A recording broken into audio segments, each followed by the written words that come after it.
मन की गति पता नहीं कहां से कहां पहुंच जाती है, इतनी तेज गति से चलता है। और इतनी बड़ी तेज गति से चलने वाले मन को महाराज कैसे वश में किया जाए?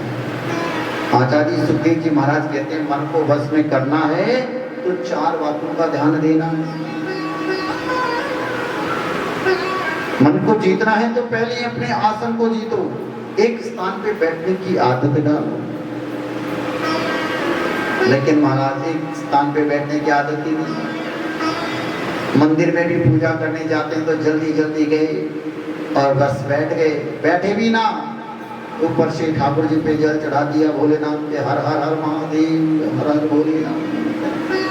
टाइम नहीं है बैठने का। लेकिन पूजा होती है, ध्यान मगन होता है ना, जल चढ़ाने से नहीं, एकदम मन को शांत करके, पद्म आसन लगा करके, मन को एक चित्त करके, और महाराज इस मन की गति को एकदम महाराज शांत ध्यान लगा करके बैठने से ये मन महाराज गुलाईमान नहीं होता है। इसलिए तो कहते हैं भगवान की कृपा नहीं हो रही। भगवान की कृपा कैसे होगी? पहले 10 मिनट बैठे एक आसन पे, फिर धीरे धीरे 20 मिनट, फिर आधा घंटा, फिर 1 घंटा, क्योंकि हम और काम में भी तो लगा देते ना। लेकिन भगवान के लिए टाइम नहीं है किसी के पास। कहीं पर घूमने जाना है ना तो घर का काम बहुत जल्दी कर लेंगे, और कहीं नहीं जाना हो ना तो माताएं धीरे धीरे झाड़ू सी निकालेगी, बेड की चद्दर सी झड़काएगी, फिर भांडों को साफ करेगी, हैं? फिर उसके बाद में लतन को धोएगी। ऐसे करते करते ही दोपहर को टाइम हो जाए, फिर भोजन करने बैठ जाएगी, फिर बच्चे आ जाए, बालकन का टिफिन साफ करने में लग जाएगी, और फिर 1 घंटा 2 घंटा टीवी देख के लग जाएगी, फिर सो जाएगी। फिर 4 बजे फिर चाय पानी के लग जाएगी, फिर अपने कपड़े लत्ते समेटने में लग जाएगी, है? मतलब कि उस काम के लिए तो समय है, लेकिन भगवान के मंदिर में आए और 10 मिनट में लोटा डाला जल का, पानी का, भगवान पे 2 अगरबत्ती धूप लगाई, जय श्री राम, जल्दी जल्दी, जैसे तो कोई महाराज ही जबरदस्ती पूजा करने के लिए भगवान के पास आए। भगवान के लिए टाइम नहीं है, होता कि नहीं होता है?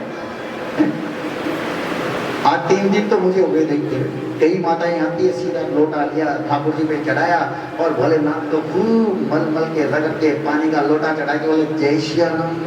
10 मिनट में स्नान भी हो गया, 10 मिनट में पूजा भी हो गई, और भोग भी लग गया, और सारी पूजा पाठ करके सारा कर्म करके चले गए।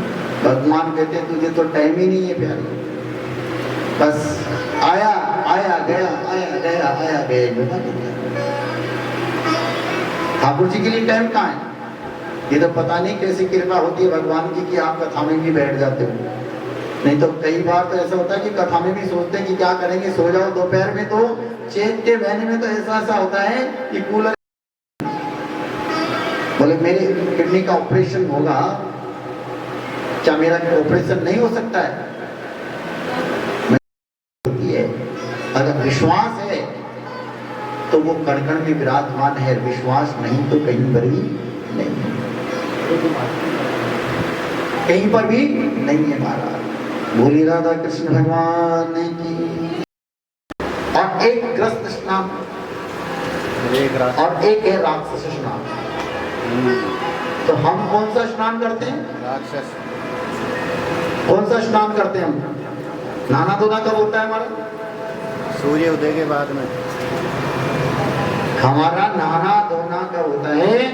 देखिए ऋषि स्नान होता है कि 4 बजे ऋषि उठ करके स्नान ध्यान करने चले जाते हैं, वो होता है ऋषियों का स्नान। और गृहस्थी का स्नान होता है सूर्य उदय होने से 10 मिनट पहले उसको उठ करके स्नान ध्यान कर लेना चाहिए। और राक्षस स्नान कौन सा होता है? जो सूर्य उदय होने के बाद में स्नान करते हैं, वो राक्षस होते हैं जो वो स्नान करते हैं महाराज। फिर कहते हैं लक्ष्मी जी घर पे नहीं आती है, लक्ष्मी जी घर पे नहीं आती है।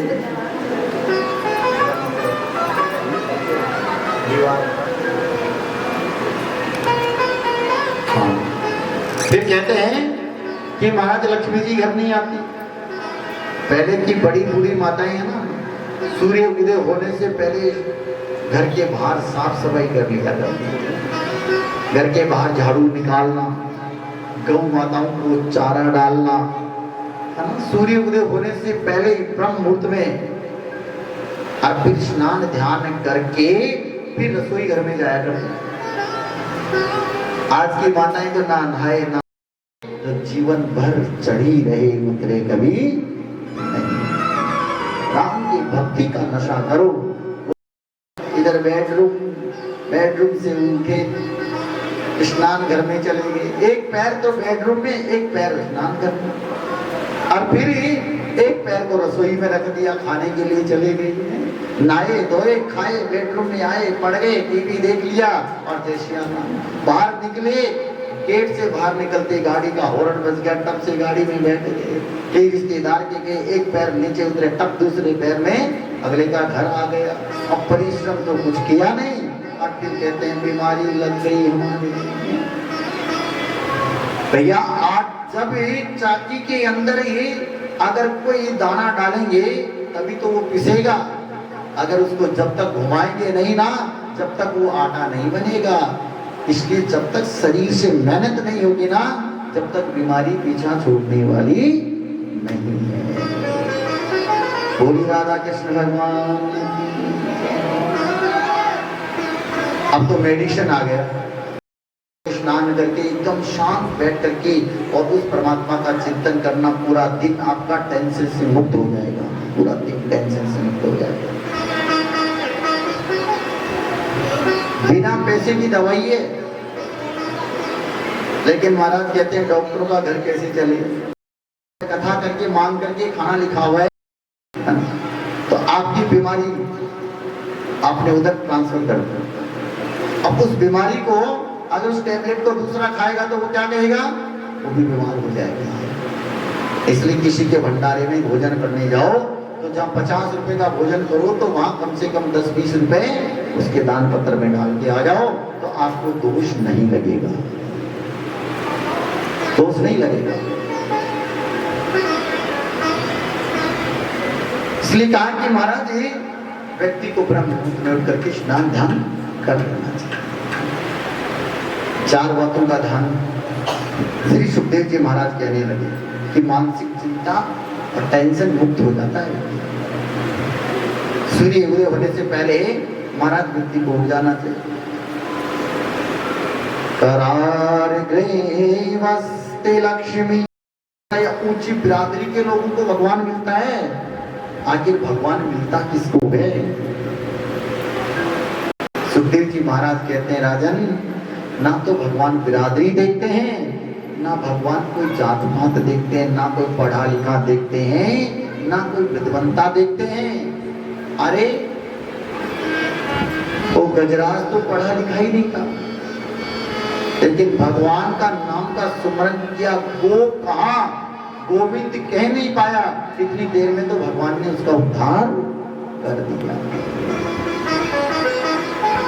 विदुर जी तो दासी पुत्र थे, लेकिन भगवान ने उनके घर जाकर के भी भाजी का प्रसाद ग्रहण किया है। भगवान जात पात नहीं देखते हैं, भगवान तो भक्त का मन देखते हैं।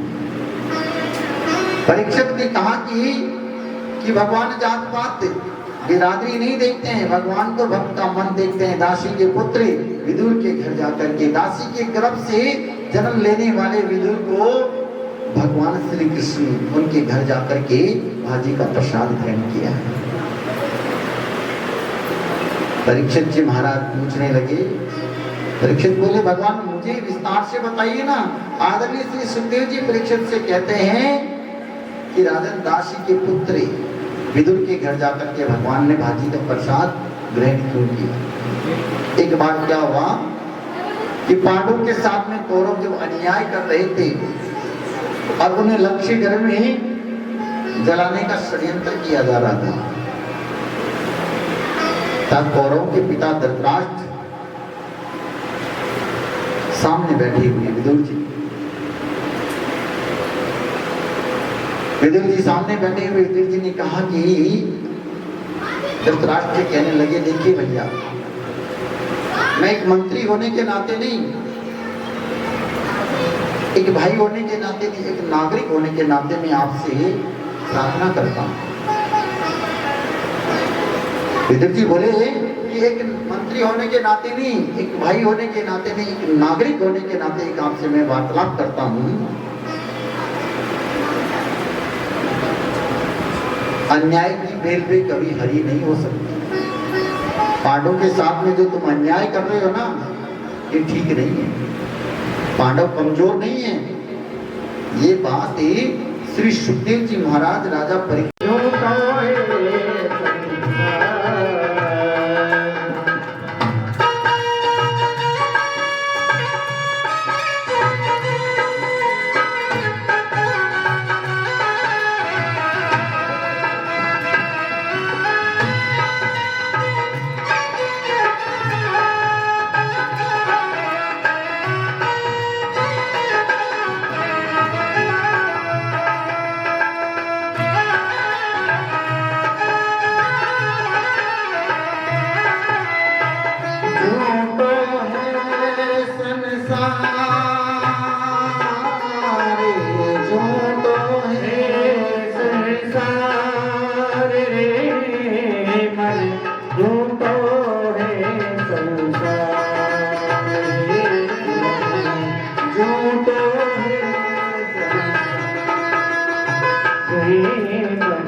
ये संसार जो है ना, ये माया रूपी संसार है हमारा। मात पिता सुत नारी, ये सब मतलब की खातरदारी। जीवत जीवत दुख देहत भारी, सकल कुटुंब परिवार, ये मन यो झूठो है संसार। पाँच बरस का भोला भाला, 5 बरस का भोला भाला, अब तो 20 भयो मन जो तो है संसार,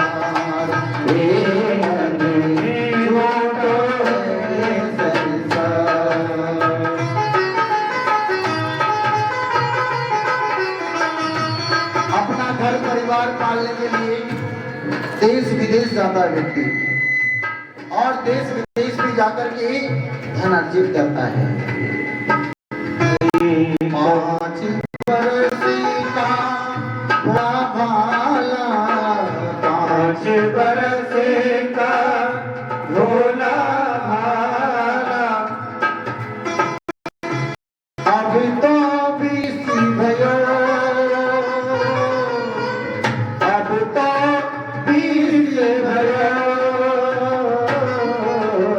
नगरी 25 माया कारण, नगरी 25 माया कारण, देश विदेश गयो रे मन जो तो है संसार, रे मन जो है संसार।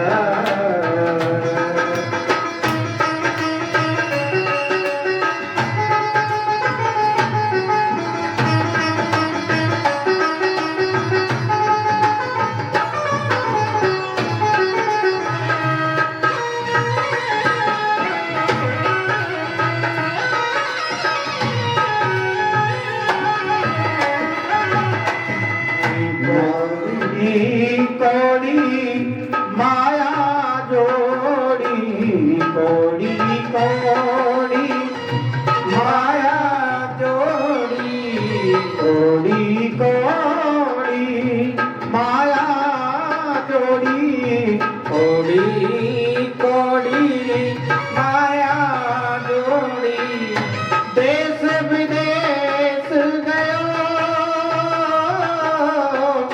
देश विदेश गयो रे मन।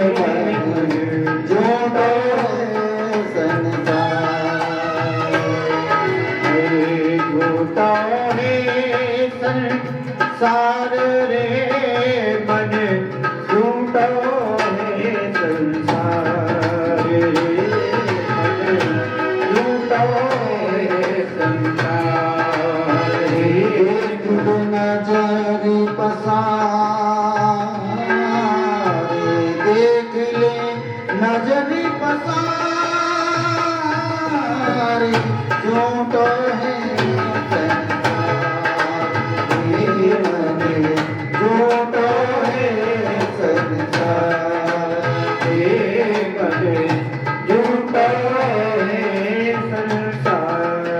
क्या बात? अच्छा जा रहे थे? बोली राधा कृष्ण भगवान की जय हो। महाराज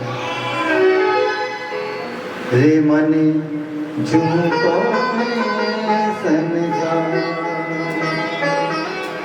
चाहे देख ले नजर पसार, रे मन झूठो है संसार,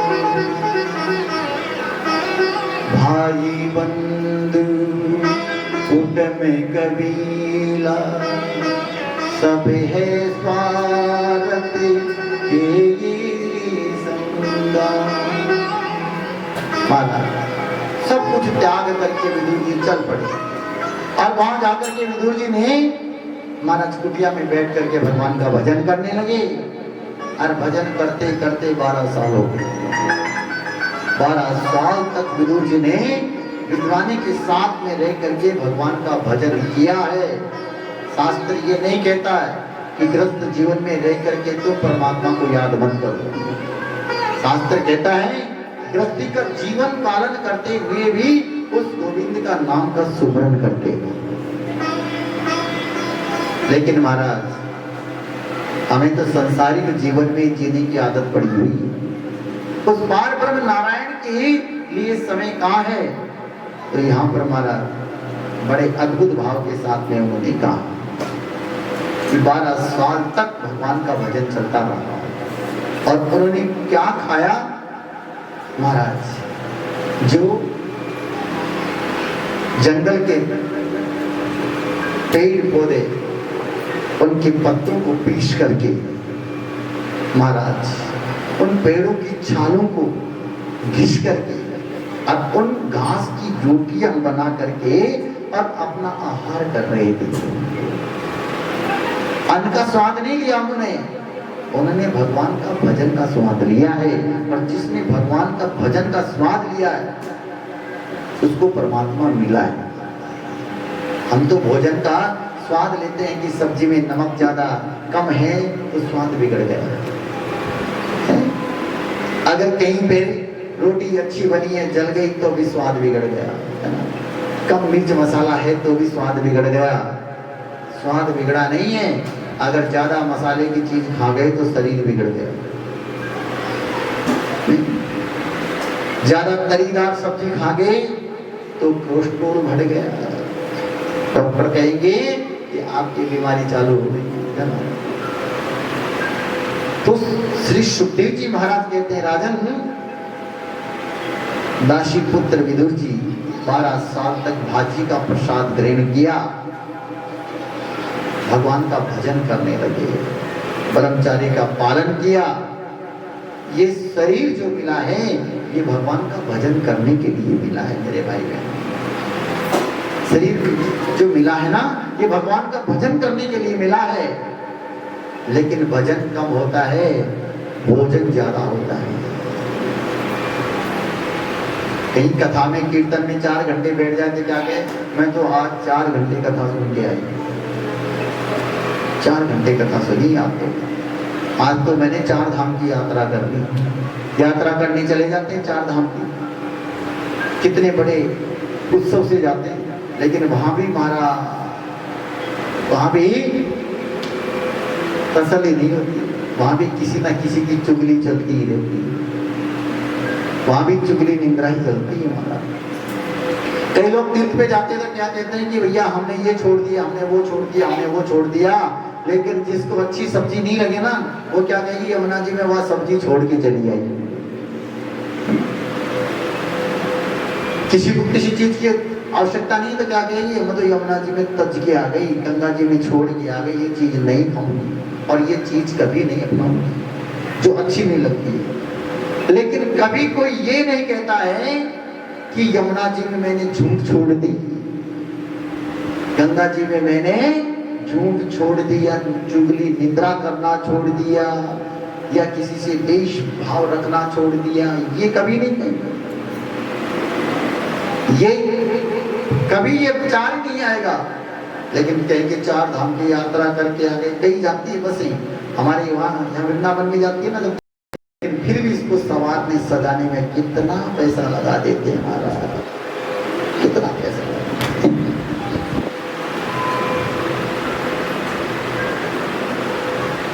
पांच तत्वों का शरीर है ये, लेकिन ये भजन करने के लिए मिला है, ये भजन के लिए शरीर दिया है भगवान ने। लेकिन फिर भी हम इस धरातल पे आकर के भजन नहीं, महाराज जिस कार्य के लिए हमें शरीर मिला है उसका तो हमने कभी उपयोग ही नहीं किया। यहां पर भजन कर रहे हैं श्री विदुर जी महाराज अपनी पत्नी के साथ में, दोनों बैठ करके भजन कर रहे हैं। ये भोग विलास के लिए शरीर नहीं है, ये भक्ति के लिए मिला हुआ शरीर है महाराज, भक्ति के लिए मिला हुआ शरीर है, आत्मा के कल्याण के लिए शरीर मिला हुआ है, जो परमात्मा से मिलाते हैं। 12 साल तक तपस्या की, आज विद्राणी कहने लगी स्वामी आज तो मुझे ब्रह्म मुहूर्त में ऐसा सपना आया है कि आज तो मेरे ठाकुर का मुझे दर्शन हुआ है। विदुर जी कहने लगे देवी तुम्हारा सपना सच होगा, क्योंकि आज भगवान द्वारका से महाराज हस्तिनापुर पांडु का न्याय करने के लिए आ रहे हैं, पांडु का न्याय करने के लिए आ रहे हैं महाराज। सोने के रथ में विराजमान है भगवान, कानों में कुंडल है, माथे पे मुकुट है, पीतांबरधारी मेरे गोपाल, ऐसे शोभायमान से महाराज झांकी के दर्शन करके विदुर और विद्राणी महाराज गदगद हो रहे हैं। विद्राणी कहती है स्वामी आज तो मैंने उस पार ब्रह्म को अपने सपने में देखा है। विदुर जी कहते हैं देवी सपने में नहीं, वो तो साक्षात्कार कराने आ रहे हैं, वो तो साक्षात्कार कराने आ रहे हैं महाराज। लाखों की भीड़ लगी हुई है, विदुर जी मंत्री है नहीं। विद्राणी पूछती है प्रभु आपका उनका कोई संबंध भी है, आपको जानते भी हैं? विदुर जी कहते हैं मेरा एक जन्म का नहीं जाने कितने जन्मों का उनका संबंध है, नहीं जाने कितने जन्मों का महाराज। एक खंबे से सिर लगा करके विद्राणी खड़ी है और विदुर जी महाराज भगवान को देख रहे हैं, लेकिन मेरे गोपाल का ध्यान मोबाइल में मतलब ध्यान ज्यादा उसमें भी रखना है। ये मोबाइल जैसी बीमारी बहुत सारी ठप से मैसेज पहुंच जाए महाराज, इसलिए पंडित जी कह रहे हैं, क्योंकि पंडित जी का भगवान का स्वागत किया गया। कर्ण दुर्वासा प्रभु ऋषि मार्कंडेय ऋषि पाराशर ऋषि वशिष्ठ सब वहां बैठे हुए, भारद्वाज ऋषि सब वहां भगवान को सबने प्रणाम किया और प्रणाम करके भगवान श्री कृष्ण कहने लगे दुर्योधन से कि दुर्योधन एक बात बताओ, सारी सभा में बैठे हुए सब लोग देखने लगे कि भगवान कौन सा न्याय करेंगे, आज किसके हक में न्याय होने वाला है। न्यायपति भगवान जगदीश्वर बैठे हैं, भगवान नारायण बैठे हैं, तो सारी सभा देखती है कि आज न्याय किसका होगा, किसके हक में है महाराज फैसला सुनाया जाएगा। लेकिन जब पार ब्रह्म नारायण भगवान जिसको रात दिन जिनकी चिंता में डूबे हुए भक्त आज भगवान उनका ही न्याय करने के लिए आए। दुर्योधन से कहने लगे दुर्योधन ये पांडव क्या लगते हैं तुम्हारे? ये मेरे भाई लगते हैं। तो भाई भाई के हमेशा साथ देता है, कहते हैं भाई जैसा प्यार नहीं, भाई जैसा प्रेम नहीं। लेकिन वो प्रेम रहा नहीं है जो राम जी का और लक्ष्मण जी का प्रेम था ना, वो आज नहीं है। संपत्ति के लिए तो भाई भाई को कोर्ट में खड़ा कर देता है महाराज, भाई भाई को कोर्ट में खड़ा कर देता है। तुम्हारे भाई हैं? बोले हाँ महाराज। एक काम करो, इन्हें अधिक कुछ भी नहीं चाहिए, 5 गांव इनको दुर्योधन हड़बड़ा करके कहने लगा, कैसी बात करते हो प्रभु, 5 गांव मैंने बड़े परिश्रम से प्राप्त किया है, 5 गांव की बात करते हो, एक सुई की नोक भूमि भी नहीं दो पाए बिना युद्ध के। बिना युद्ध के एक सुई की नोक भूमि भी नहीं दे सकता। भगवान श्री कृष्ण कहने लगे, रे युद्ध की बात करता है दुर्योधन, अरे युद्ध होगा तो नहीं जाने कितने बच्चे अनाथ हो जाएंगे, कितनी नारियां विधवा हो जाएगी, कितना अनर्थ हो जाएगा, युद्ध की परिभाषा भी तुम्हें नहीं पता। महाराज हाथ जोड़ करके और खड़ा हो गया दुर्योधन, कहने लगा, क्षमा करो प्रभु, आप छोड़िए हमारे भाई की बात को। धृतराष्ट्र बैठे हुए दुर्योधन को कहा कि एक शांति दूत के साथ में कैसा व्यवहार करना चाहिए ये भी नहीं पता है। हाथ जोड़ करके प्रार्थना करने लगा दुर्योधन और कहने लगा, प्रभु एक काम कीजिए, ये भाइयों की बात आप छोड़िए, ये बात में करते रहेंगे, आप द्वारका से आए हो, थके हुए हो, आप चल करके भोजन कर लो, मेरी माता गांधारी ने आपके लिए अनेक प्रकार के व्यंजन बनाए। भगवान कहने लगे, दुर्योधन देखो, भोजन करने का तो आज सवाल ही नहीं है। क्यों? क्योंकि भोजन कराने वाले के भीतर भाव होना चाहिए, और एक भूख से पीड़ित हो तो मैं भूख से पीड़ित नहीं हूं, अब तुम्हारे भीतर भोजन कराने का भाव नहीं। और फिर भी रही बात है भोजन की, तो मैं आपके भोजन यहाँ कर नहीं सकता दुर्योधन। क्यों? क्योंकि मैं द्वारका से चला ना, उस समय मुझे निमंत्रण दिया था विदुर जी ने कि जब भी आप हस्तिनापुर आओ तो हमारे घर आकर के भोजन करना। दुर्योधन ने कहा, खुद के खाने का ठिकाना नहीं है, वो आपको क्या भोजन कराएगा। भगवान कहने लगे कि जब निमंत्रण दिया है तो भोजन की व्यवस्था भी जरूर करेगा। जब निमंत्रण दे दिया तो भोजन की व्यवस्था भी करेगा। विदुर जी कहने लगे, लाला जी तो हमारी बात कुछ भई ना, हमने यहाँ तक कब निमंत्रण दे दियो, लेकिन भैया भरी सभा में यहाँ ने हमसे कह दियो ना, तो ये जरूर ही भोजन कर भी आओ। घर में जाकर के तो देखूं भोजन की व्यवस्था है कि ना है।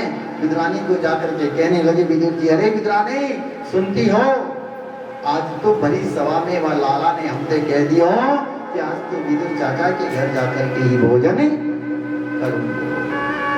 विद्रानी गदगद हो गई, है सुंदर श्याम जी गोपाल, आज तो मेरी झोपड़ी के भाग खुलने वाले हैं, आज तो मेरे गोपाल मेरी झोपड़ी पे आने वाले हैं, आज तो मेरे गोपाल मेरी झोपड़ी पे आने वाले हैं। कितने दिनों तक इंतजार किया कि कभी ना कभी तो मेरे गोपाल आएंगे। 12 साल तक तपस्या करने के बाद में आज गोपाल विद्रानी की झोपड़ी पे जाने के लिए तैयार हुए। महाराज आप और हम ये सोचे कि भगवान जल्दी चले आए, इतने सहज सरल नहीं है भगवान।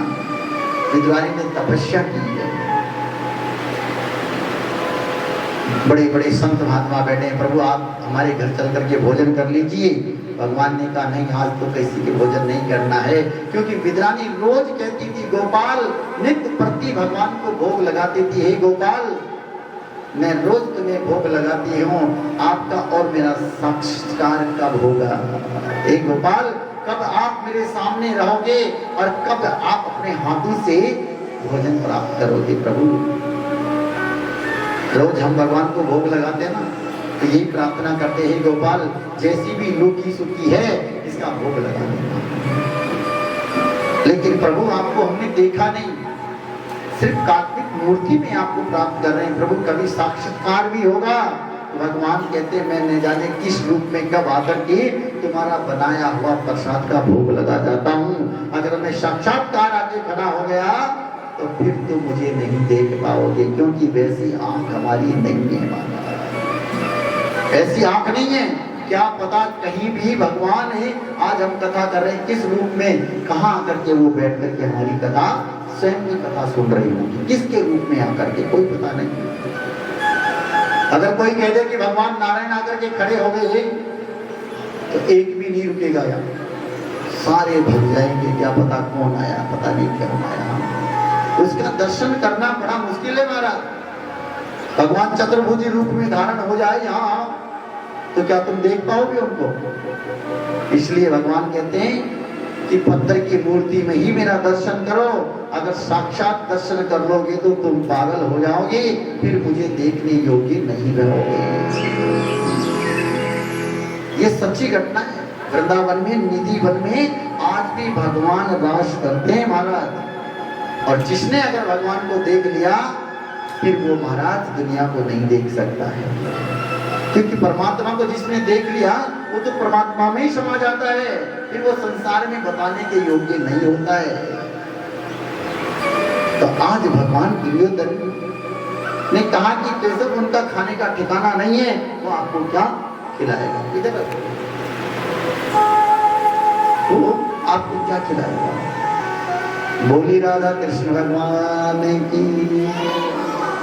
विदुर जी महाराज गोप बदरिया में जाकर के और महाराज भगवान के लिए प्रसाद लेने के लिए गए।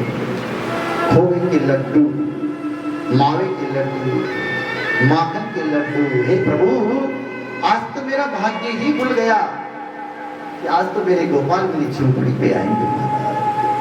विद्वानी स्नान कर रही है और भगवान जब किसी के घर जाते हैं ना तो नंगे पैर भगवान जाते हैं महाराज, क्योंकि भक्त का घर ही भगवान ही मंदिर समझते हैं कि मैं अपने भक्त के घर जा रहा हूँ। नंगे पैर ही भगवान ही चल पड़े महाराज विद्वानी के घर। विद्वानी स्नान कर रही और जाकर के कन्हैया ने कुत्ती खटखटाई और कहा, चाची मैं आ गयो हूँ। तो विद्वानी बाहर दौड़ करके आई, ये तो मेरे लाला की आवाज है, ये तो मेरे गोपाल की आवाज है। स्नान ध्यान करते हुए आकर के जैसे ही द्वार खोला मेरे प्यारे भाई बहनों, चतुर्भुज भगवान नारायण प्राप्त हो गए। बोलिए कृष्ण कन्हैया लाल की। और अपनी पीताम्बरी को लेकर के और महाराज विद्रानी के ऊपर नागरिक। विद्रानी इतनी बावरी हो गई, हे गोविंद हे गोपाल, जैसे महाराज सबरी इंतजार करती थी कि कभी ना कभी तो मेरे राम जरूर आएंगे, कभी ना कभी तो मेरे राम जरूर आएंगे। सबरी की कुटिया के ऊपर ही कौवा आकर के बैठ जाता था। तो सबरी कहती रही, तू रोज रोज अपनी वाणी में बोलता है, कभी मेरे राम का संदेश भी लाएगा, कभी मेरा राम भी आएगा, कभी मेरे घनश्याम भी आएंगे। रोज कवि को कहती थी माँ। वैसे ही विद्रानी आज 12 साल की तपस्या का फल विद्रानी को प्राप्त हो रहा है।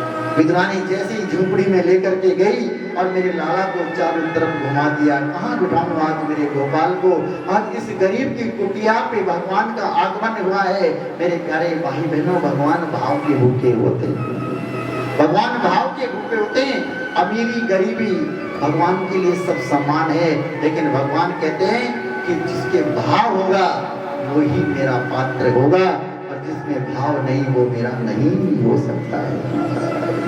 विदुर जी की कुटिया में महाराज भगवान श्री कृष्ण चारों तरफ घूमने लगे, चारों तरफ घूम रहे हैं। विद्रानी ने महाराज चौका लगाया है और महाराज चटाई बिछा दी, पाटा लेकर के आई और इतनी बावरी हो गई महाराज।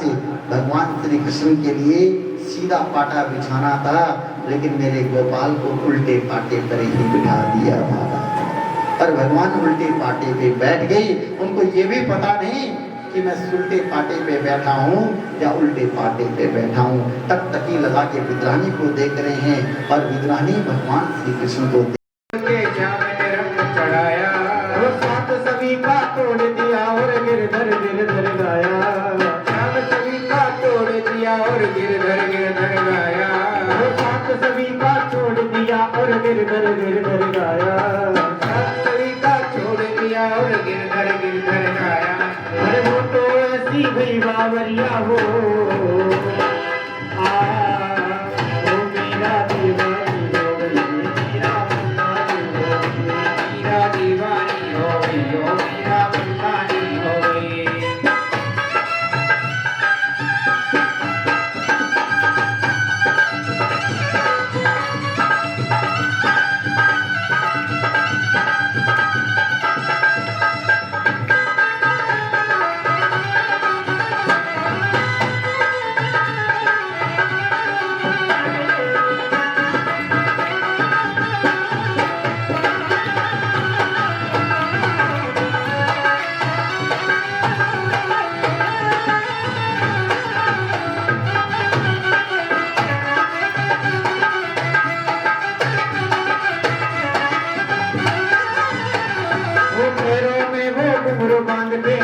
झूमे गाए, पैरों में वो घुंघरू बांध के नाचे झूमे गाए, पैरों में वो घुंघरू बांध के नाचे झूमे गाए, पैरों में वो घुंघरू बांध के नाचे झूमे गाए। गरीब रेडी श्याम करेगी और न कोई भाई, गरीब रेडी श्याम करेगी और न कोई भाई, गरीब रेडी श्याम करेगी और न कोई भाई, गरीब रेडी श्याम करेगी कोई न कोई भाई। वृंदावन की कही डगरिया हो मीरा, मीरा दीवानी हो गई, मीरा दीवानी हो गई, मीरा दीवानी हो गई, मीरा दीवानी हो गई, मीरा दीवानी हो गई रे, मीरा मस्तानी हो गई, मीरा दीवानी हो गई रे, मीरा मस्तानी हो गई।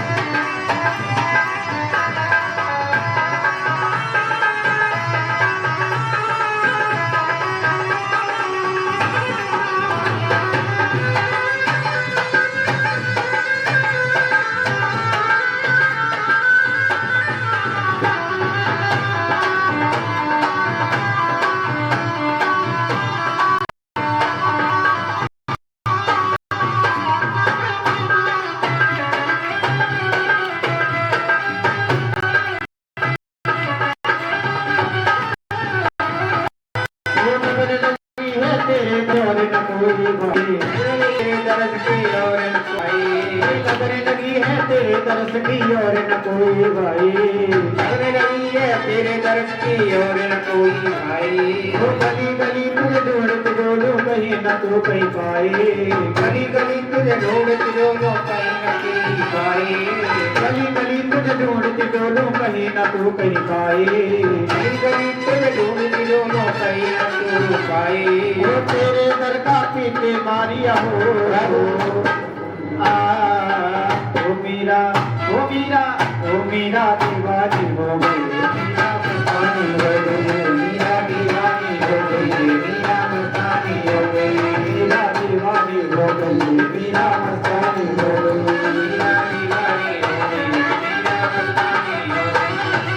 हम रंग में रंगी चुनरिया हो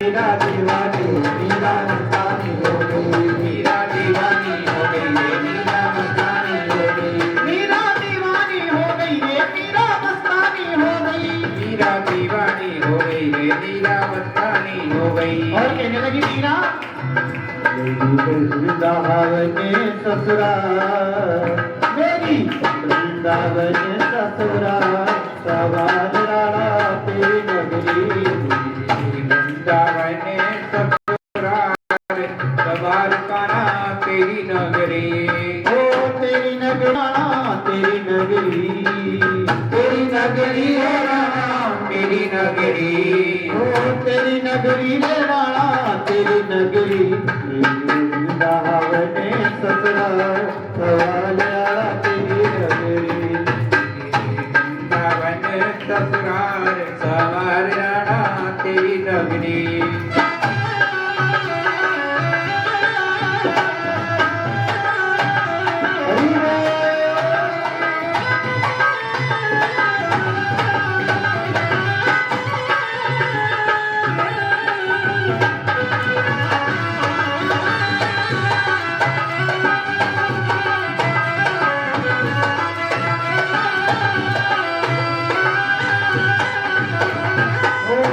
वैभव तेरो तो मुबारक, वैभव तेरो तो मुबारक, मेरे लिए है शाम ये हानिकारक, मेरे लिए शाम ये हानिकारक, मोहित से तेरा धन्यवाद संभाल राणा तेरी नगरी, वृंदावन ससुराल संभाल राणा तेरी नगरी, तेरी नगरी रे राणा तेरी नगरी, तेरी नगरी रे राणा तेरी नगरी, तेरी वृंदावन ससुराल संभाल राणा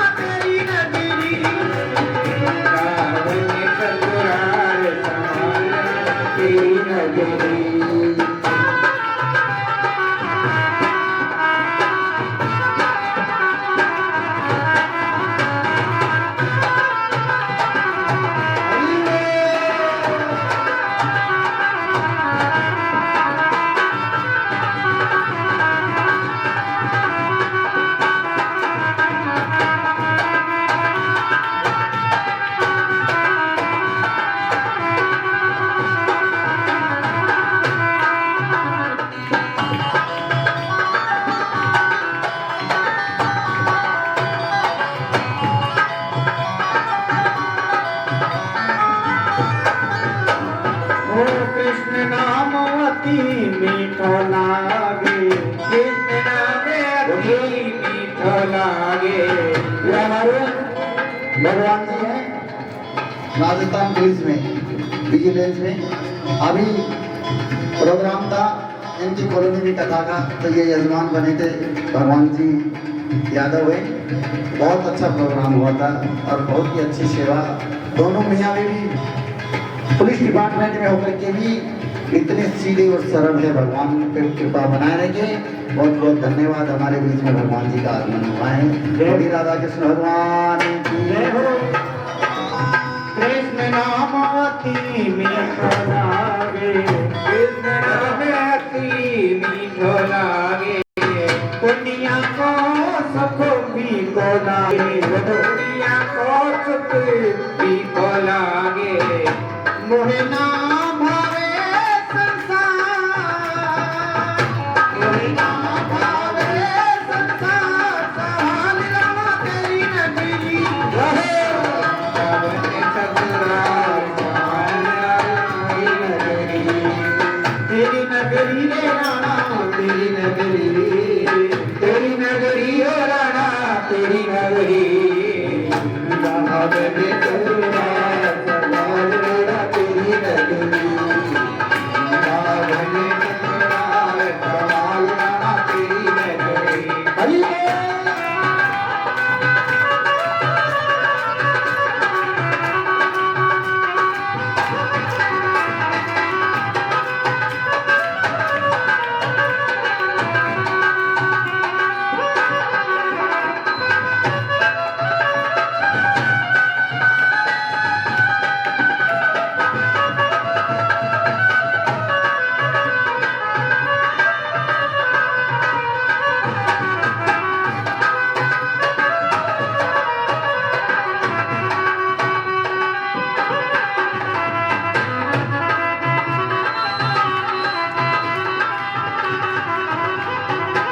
हरि चित्तौड़ छोड़ के जाऊंगी, बड़े चित्तौड़ छोड़ के जाऊंगी। कुंज गलिन में सब सब गाऊंगी, कुंज गलिन में सब सब गाऊंगी। और कहने लगी गाना सुन, बड़े चित्तौड़ को मैं छोड़ करके वृंदावन चली जाऊंगी और कुंज गलिन में जाकर के श्याम श्याम और राधे राधे गाऊंगी। और कहने लगी वहाँ भगतन की भरमा, भगतन की गरिमा, संभाल रामा तेरी नगरी। सावन ससुराल सहाल रामा तेरी नगरी, सावन ससुराल सहाल रामा तेरी नगरी।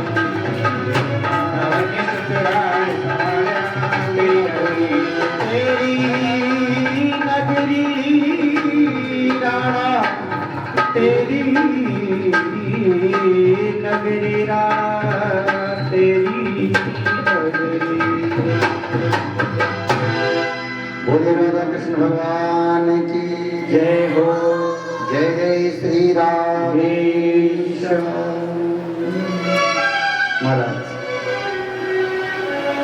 श्री सुखदेव स्वामी कथा को आगे बढ़ाते हुए कहते हैं, मैत्र मुनि कहते हैं कि मनु और शत्रुपा ब्रह्मा जी की आज्ञा के अनुसार सृष्टि का महाराज सृष्टि की उत्पत्ति का कार्य उनको दिया। उनके दो पुत्र हुई, प्रियव्रत और कानपा। 3 कन्याएं हुई, आकुति और देवहूति और प्रस्तुति। आकुति का विवाह रुचि प्रजापति के साथ में हुआ, देवहूति का विवाह कर्दम ऋषि के साथ में हुआ और प्रस्तुति का विवाह दक्ष प्रजापति।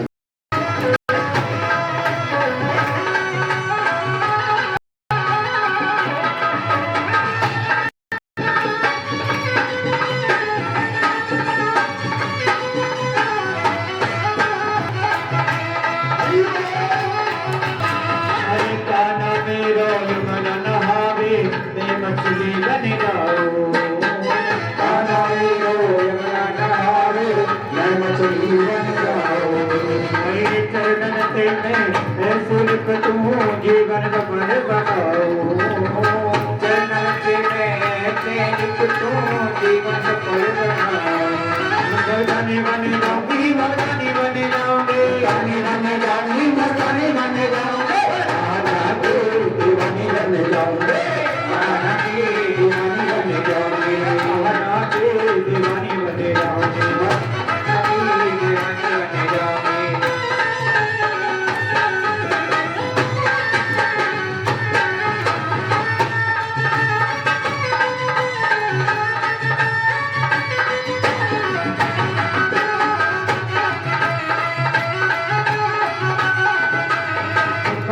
मेरे छल छबीलो नंदी बन जाऊंगी खाना मेरो तेरे छबीलो तेरा सुन बन जाओ खाना मेरो तेरे छबीलो तेरा सुन बन जाओ ऐसे रात में बनूं बिन गजे गोबिन में चुप जाऊं ऐसी रात में बच्चों के गजे गोबिन में नच जाऊं पुरानी बन जाऊंगी पुरानी बन जाऊंगी पुरानी बन जाऊंगी पुरानी बन जाऊंगी आना के दीवानी बन जाऊंगी आना की दीवानी बन जाऊंगी आना की दीवानी बन जाऊंगी आना की दीवानी बन जाऊंगी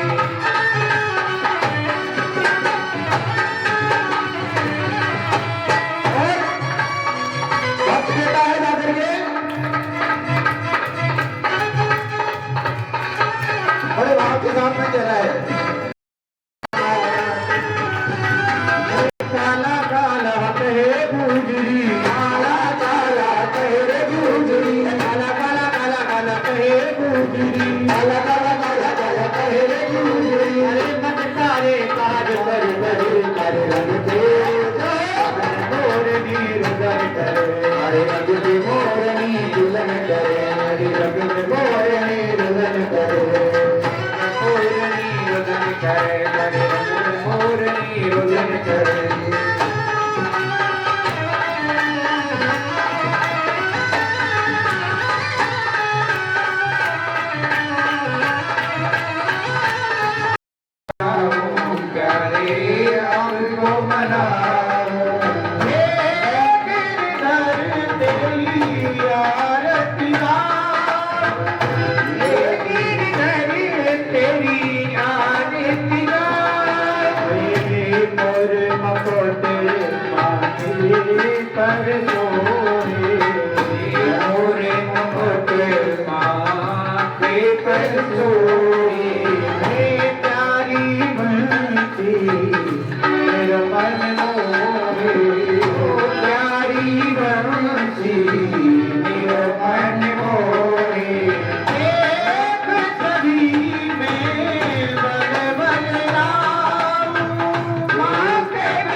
जिसने सारी दुनिया तारी जिसने सारी दुनिया तारी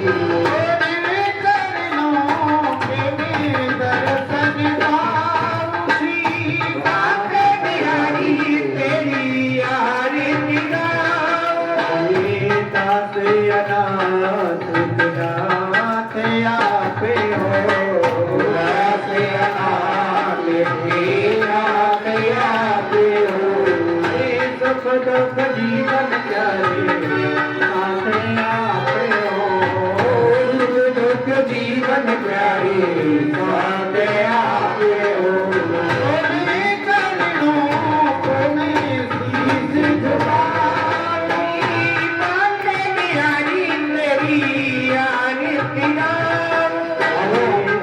हरिदास के प्यारे तुम्हें हो हरिदास के प्यारे तुम्हें हो